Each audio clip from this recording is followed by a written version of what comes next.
Hello students, good morning. This is Pankaj Kumar, Assistant Professor of Commerce, DAV PG College, Siwan. This video is for class MCOM semester 2nd, subject accounting for managerial decision or management accounting paper 5th. Today we will discuss about cash flow statements जो हमारा unit 5th last हम कर रहे थे.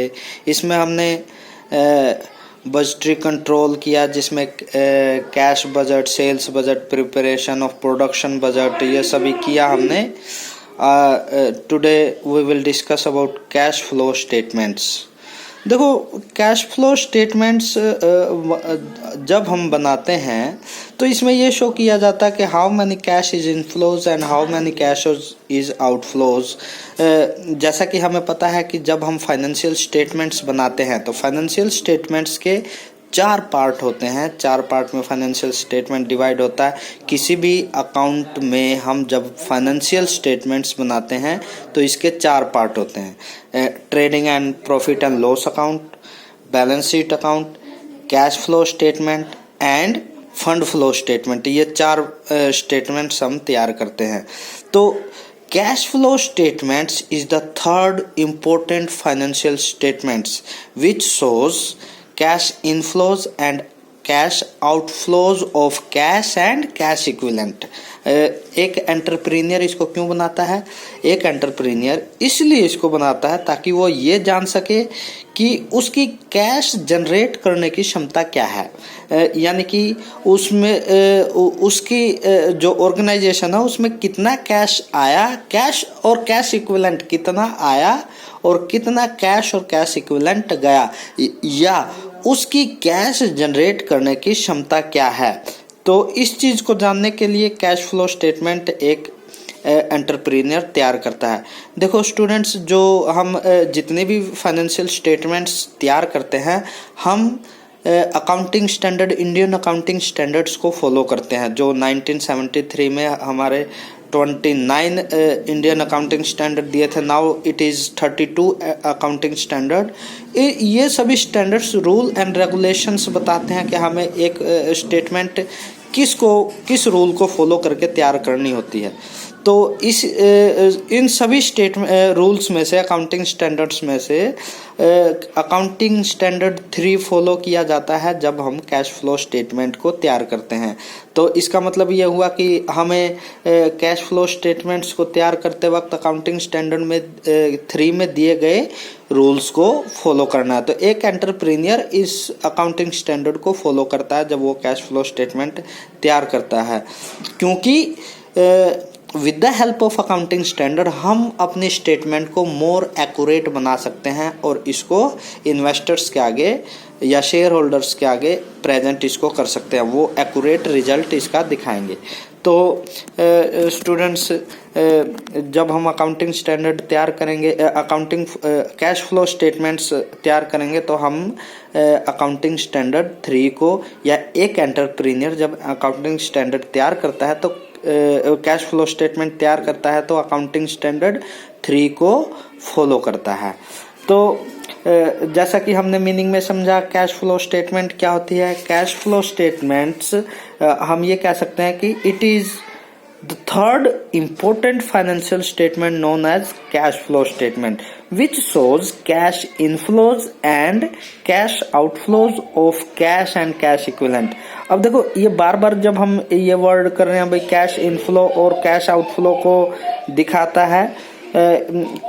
किस cash inflow outflow को? Cash and cash equivalent, यानी कि जो कैश है और जो कैश के बराबर है. कैश में हम क्या कह सकते हैं? कैश कौन सी चीज है? कैश में कौन सी आइटम्स है? कैश इन हैंड और deposits in bank, public deposit in bank. इसको हम क्या बोल सकते हैं? कैश. कैश में क्या क्या शामिल किया जाता है?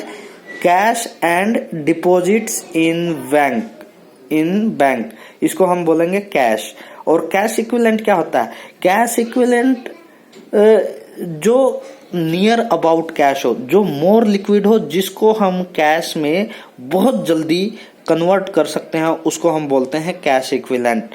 जैसे शॉर्ट टर्म इन्वेस्टमेंट्स है, इसको हम बहुत जल्दी कैश में कन्वर्ट कर सकते हैं, तो इसको हम क्या बोलते हैं, कैश इक्विवेलेंट। तो अब कैश फ्लो स्टेटमेंट का क्या मतलब हुआ? कैश फ्लो स्टेटमेंट हमें ये बताता है कि कितना कैश इनफ्लोज हुआ, कितना कैश आउटफ्लोज हुआ of cash and cash equivalent, जो कैश है या कैश के इक्विवेलेंट है। तो अब जैसे हम सभी को पता लग गया भाई कैश में क्या आएगा और कैश इक्विवेलेंट में क्या आएगा, ठीक है। उसके बाद अब देखो, जब हम कैश फ्लो स्टेटमेंट तैयार करते हैं तो हम पूरे एंटरप्राइजेस की एक्टिविटीज को 3 पार्ट में डिवाइड कर देते हैं। यानी कि जब हम कैश फ्लो स्टेटमेंट तैयार करेंगे तो इस स्टेटमेंट को 3 पार्ट में बांट देंगे।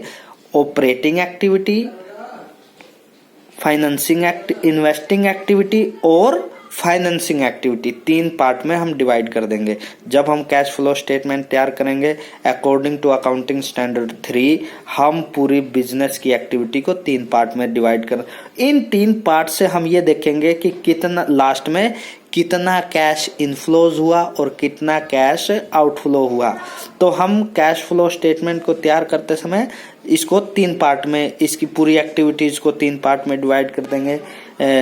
ऑपरेटिंग एक्टिविटी, इन्वेस्टिंग एक्टिविटी और फाइनेंसिंग एक्टिविटी, और तीनों एक्टिविटीज की जो अमाउंट है इसको प्लस कर लेंगे। इसको प्लस करने के बाद इसमें कैश इक्विवेलेंट का जो बिगिनिंग पार्ट है, जो ओपनिंग बैलेंस है, वो इसमें ऐड कर देंगे। तो जो हमारा आंसर आएगा वो कैश इक्विवेलेंट के जो एंड में क्लोजिंग बैलेंस होता है उसके बराबर होगा। तो इस तरीके से कैश फ्लो स्टेटमेंट हमारी तैयार हो जाएगी। तो हम स्टूडेंट्स इसमें परफॉर्मा कर लेते हैं कि हम कैश फ्लो स्टेटमेंट कैसे तैयार करते हैं, उसका परफॉर्मा एक बार कर लेते हैं। जैसे हमने पहली वीडियोस में कैश बजट का परफॉर्मा तैयार किया था और इसी तरीके से बहुत सारे परफॉर्मे तैयार करे थे। तो ये परफॉर्मा हेल्प करेगा जब हम प्रैक्टिकल क्वेश्चन को सोल्व करेंगे।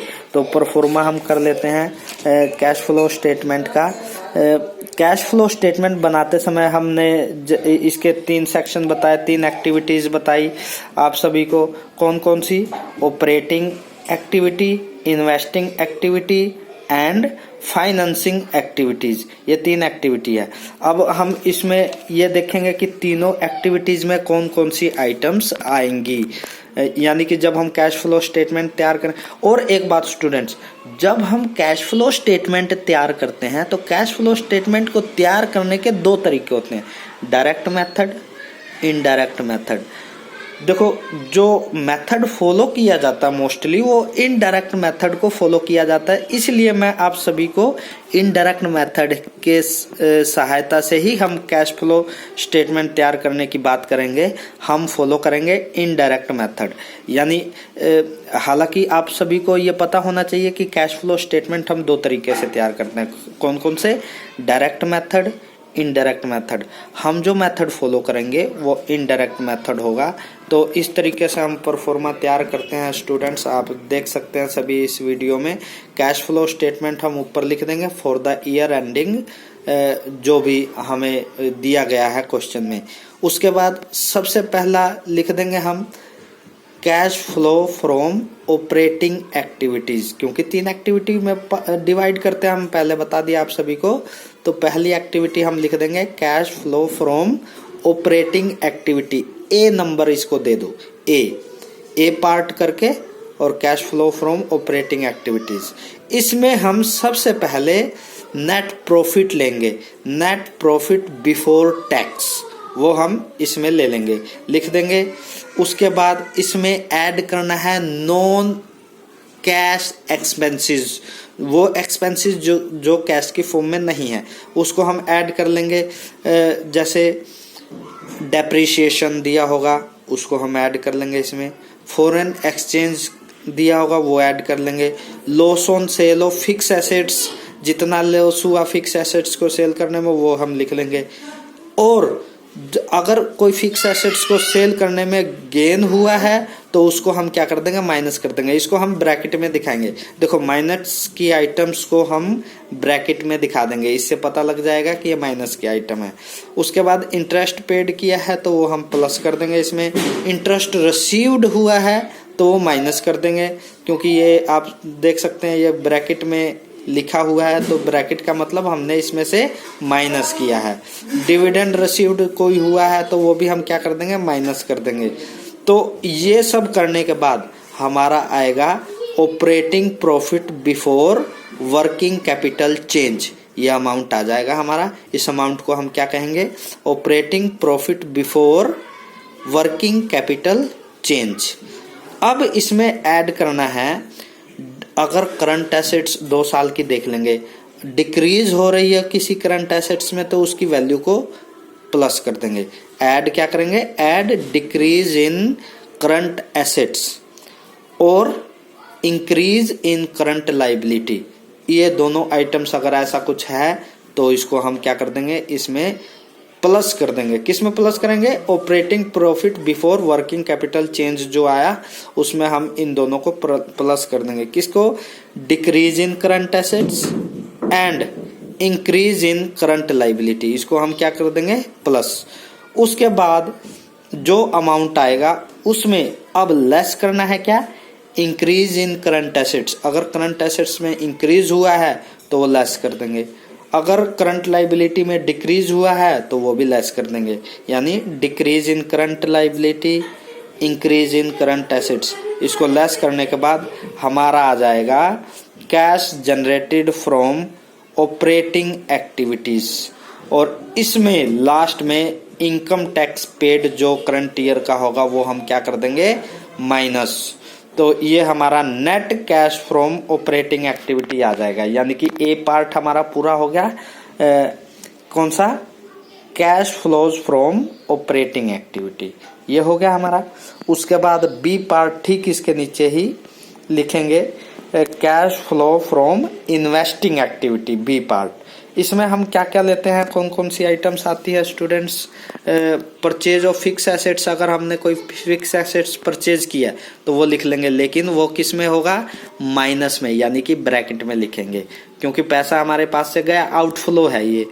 सेल ऑफ फिक्स एसेट्स ये तो इनफ्लो है, इसका अमाउंट लिख लेंगे। परचेज ऑफ इन्वेस्टमेंट जो लॉन्ग टर्म की होगी वो परचेज किया तो माइनस में आ जाएगा ब्रैकेट में। Sale of investment long term की है अगर तो वो प्लस में होगा। इंटरेस्ट रिसीव्ड जो किया है वो कैश इनफ्लो हुआ वो प्लस में होगा। डिविडेंड रिसीव्ड हुआ है वो भी प्लस में होगा। और ये सभी जोड़कर हम लिख लेंगे net cash from investing activities. ये हमारा बी पार्ट पूरा होगा।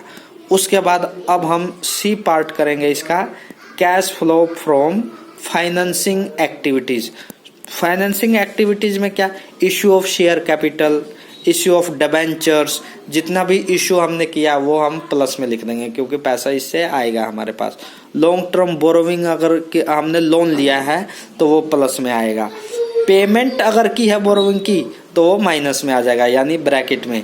इंटरेस्ट पेड किया है तो ब्रैकेट में आ जाएगा, यानी माइनस में, वो भी लिख लेंगे हम। डिविडेंड पेड किया है तो ब्रैकेट में आ जाएगा, माइनस में। और इन सभी प्लस माइनस को करने के बाद हमारा आ जाएगा थर्ड पार्ट पूरा हो जाएगा, net cash from financing activities. अब हम क्या करेंगे, ये देखेंगे कि भाई कितना कैश, क्या तीनों को मिलाकर कैश इंक्रीज हुआ या डिक्रीज हुआ। तीनों को प्लस कर लेंगे, ए प्लस बी प्लस सी। तो ये दो में से एक चीज आएगी, या तो कैश इंक्रीज होगा या डिक्रीज होगा। इसमें जो भी अमाउंट हमारा आया, प्लस में आया या माइनस में आया, इस अमाउंट में तीनों को प्लस करके जो अमाउंट आएगा या तो माइनस में आएगा या प्लस में आएगा।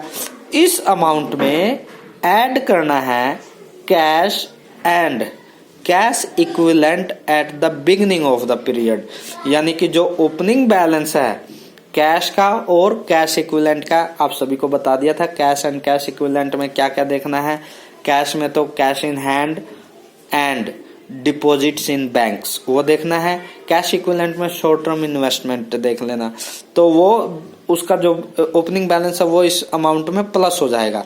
जब हम ये प्लस करेंगे तो वो आंसर ऑटोमेटिकली किसके बराबर आएगा, cash and cash equivalent at the last of the period, इस बैलेंस के बराबर आएगा। और अगर बराबर आया तो इसका मतलब ये होगा कि हमारा सम बिल्कुल ठीक है, यानी कि हमने जो कैश फ्लो स्टेटमेंट तैयार की वो बिल्कुल ठीक है। तो इस तरीके से स्टूडेंट्स आप कैश फ्लो स्टेटमेंट तैयार कर सकते हैं, क्योंकि हमें इसके आंसर का भी लास्ट में पता चल जाता है कि कितना आंसर हमारा आएगा। यानी कि अगर लास्ट में बैलेंस क्लोजिंग बैलेंस के बराबर बचता है कैश एंड कैश इक्विवेलेंट के, तो हमारा आंसर ठीक है। या अगर इसके बराबर नहीं बचता तो हमने कोई ना कोई गलती की है तीनों एक्टिविटीज़ को बनाने में। तो इस तरीके से हम इसको चेक कर सकते हैं स्टूडेंट्स, बहुत आसान है। जैसे हमने कैश बजट तैयार किया था और भी बहुत सारे प्रैक्टिकल क्वेश्चन जैसे किए थे, तो उससे भी आसान ये कैश फ्लो स्टेटमेंट है। अगर प्रैक्टिकल क्वेश्चन आ जाए तो स्टूडेंट आप आसानी से इसको कर सकते हैं। आप इस परफॉर्मे को ध्यान से पढ़िए, समझिए क्या क्या आइटम्स, किस में क्या क्या आइटम्स आएंगे उसको आपने याद करना है। याद करने के बाद आप प्रैक्टिकल क्वेश्चन आसानी से सॉल्व कर सकते हैं। तो आज के लिए स्टूडेंट्स इतना ही। आज की वीडियो में आज हमने कैश फ्लो स्टेटमेंट कैसे तैयार होती है, क्या होती है कैश फ्लो स्टेटमेंट, वो पढ़ा। आज के लिए इतना ही। आप सभी ने इसको ध्यान से करना है। Thank you students, thank you.